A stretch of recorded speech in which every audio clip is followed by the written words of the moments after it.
And breathe, ladies and gentlemen.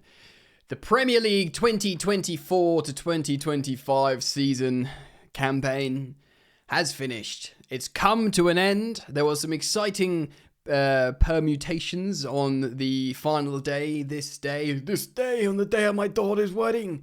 The 25th of May, Sunday. Of course, loads of teams going for Europa League, well, let's be real, Champions League. So many teams are going for Champions League. And we've got a conclusion. And there's so much narrative, top to bottom in the Premier League. And I'm going to do a sort of loose roundup here. Who got what, the story behind each team. And we're going to get into it together. But guys, welcome back to Football Yannick. Thank you as always for supporting me. There's been a great deal of support here on the channel lately. Loads of new subscribers. Thank you to everyone who likes the video and comments and all that kind of good stuff. It's going to be a hella busy summer. And I'm going to be covering so many stories here on Football Yannick.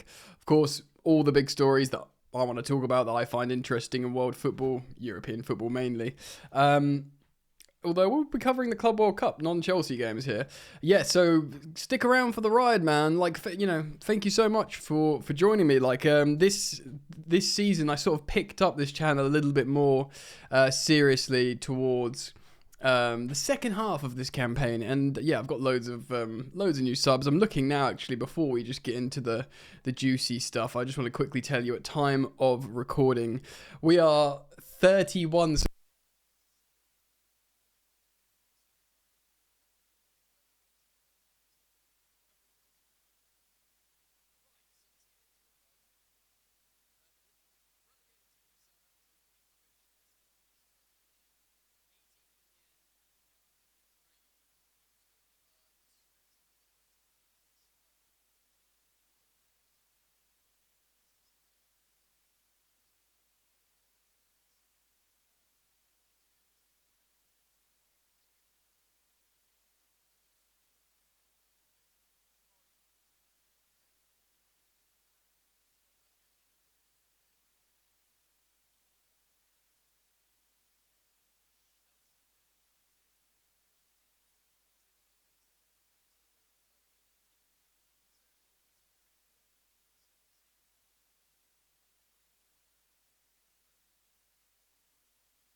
the effects of a very recent win in away in Bilbao.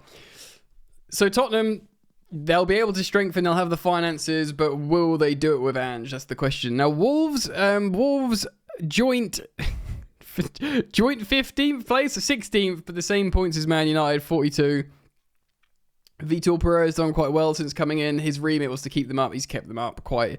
I mean, they are nearly 20 points from in safety.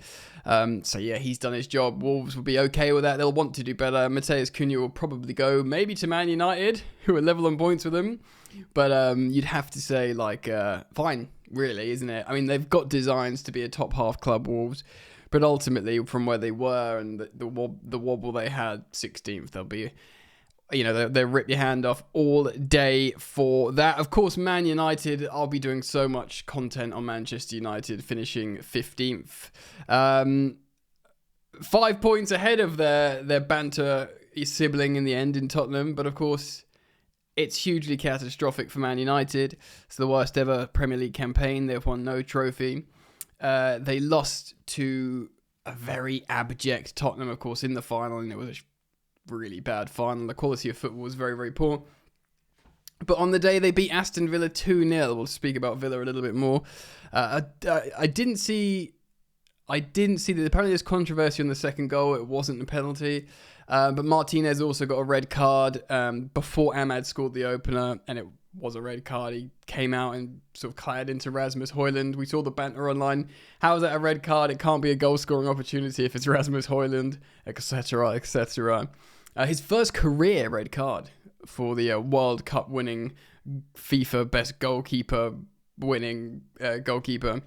A lot of people speculate it will be his last game for Villa. Actually, a lot of people speculate that Onana wasn't in goal, that he'll be off.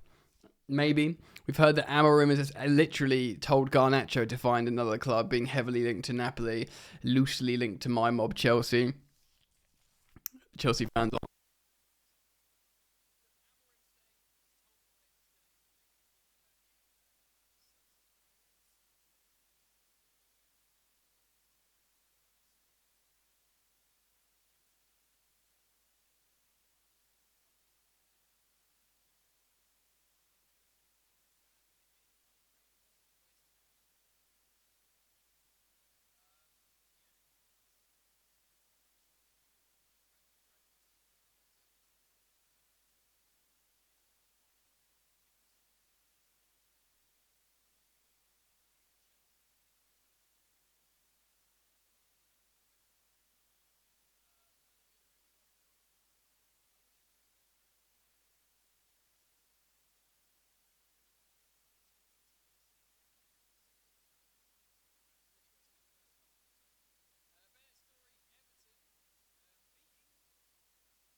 Wouldn't have qualified for the Champions League. So they thank Ruddy Stars, Man United.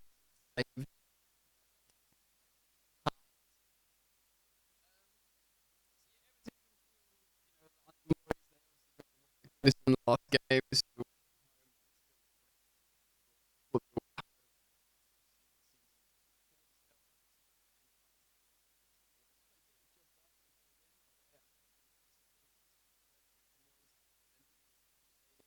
Very interesting to see what happens with them. As will also be interesting to see what happens to 12th place. 1-1 away at Anfield. Salah getting an equaliser. Gravenberch got a straight red. Very, very reputable score. Glasner, of course, beating Man City.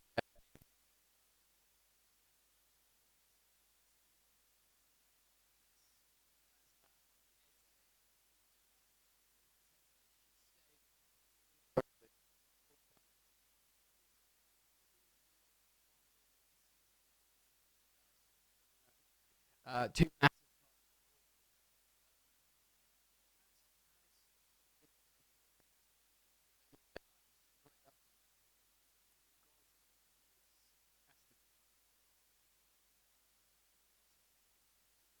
Emery loves that team. Yeah, amazing. Despite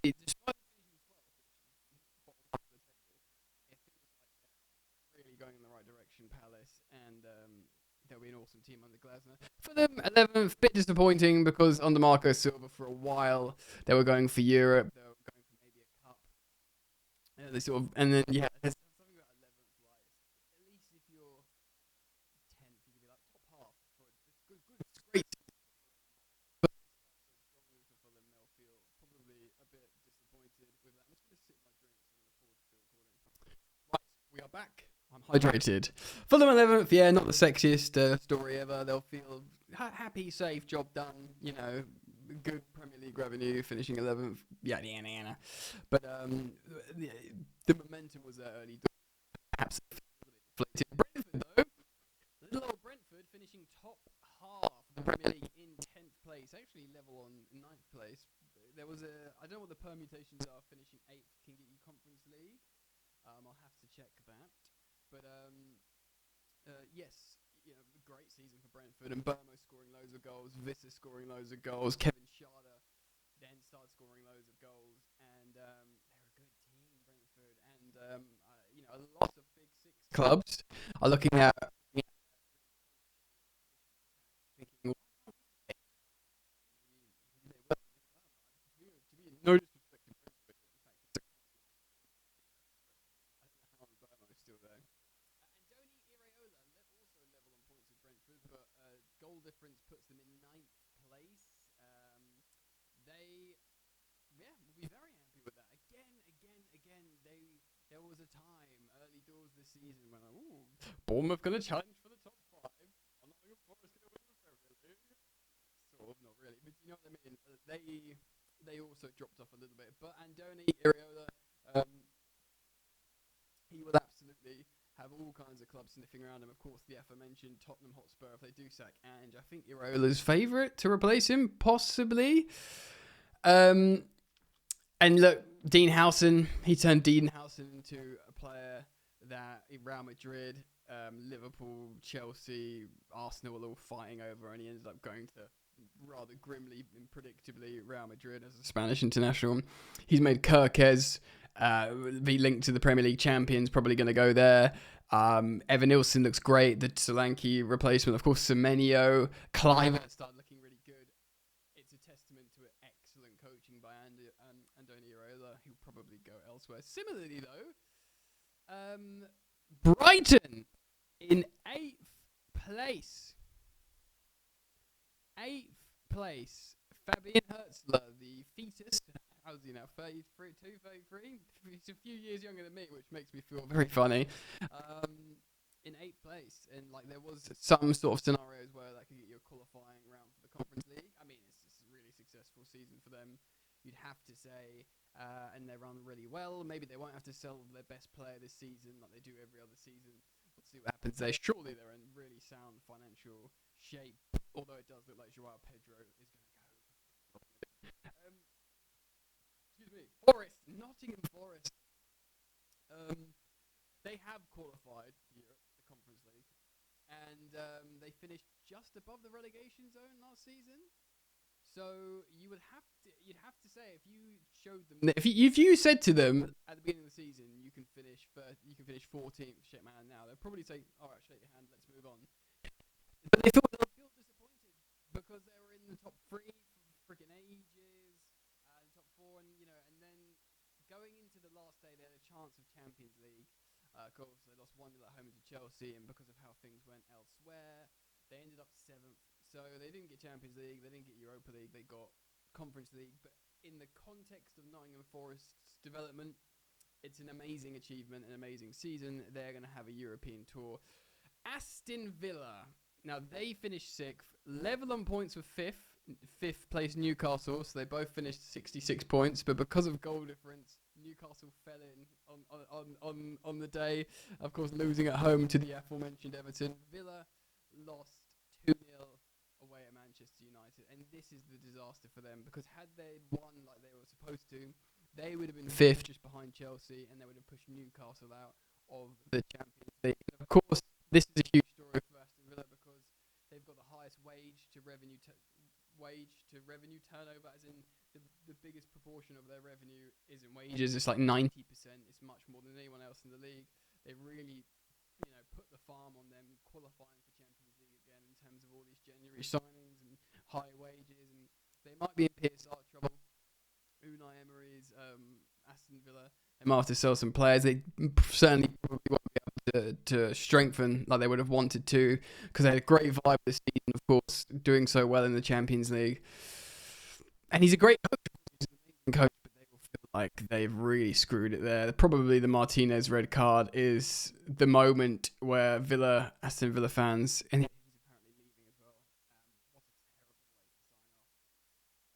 off. And yeah, Europa League, of course, it's a competition he loves. There will be heavy favourites to win the Europa League, surely. Yeah, you'd have to say disappointing, especially finishing level on points with fifth.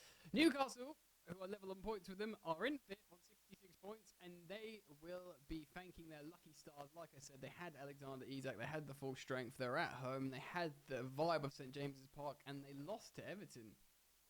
Didn't draw, they lost. Finished 3 points behind Chelsea. But they are in the Champions League. That's all they will care about, Newcastle, the Toon. This season is they qualified for the Champions League and they finally won a trophy for the first time in a very long time. Amazing season. They won't have to sell Isak, they won't have to sell the big players because they're in the Champions League. They won a trophy, the vibes are good. Whew. And of course, Sunderland have been promoted into the Premier League, so you've got Tyne-Wear, Derby. Again, it's going to be great fun. Chelsea, similarly, I won't spend too long on them because, of course, I cover Chelsea in Football Therapy. 69 points, just a mere 2 points off the previous title winners, Man City, who spent loads of money themselves in January. Chelsea didn't. And Chelsea under Enzo Maresca didn't just qualify for top 5, qualified for top 4 and have a chance themselves to win a trophy this season. They're in really good form across all comps. They only lost one. That was away at Newcastle when Nico Jackson decided to get himself sent off. So Maresca probably deserves a great deal of credit, but I won't do my Chelsea bias thing here. Go check out Football Therapy. So Man City finished top 3 in the end with the likes, I'll say top 4 with the likes of Chelsea, Arsenal and Liverpool. And of course, it was a season to forget in many ways. They found some form towards the end of the season. Of course, they invested very, very heavily. They lost the final to Palace, which is a really, really historic loss for a team like Man City. You know, for any sort of big six club, losing to Palace, but City are supposed to be this behemoth, and they lost to Palace, and everyone was very happy about that because it's the underdog.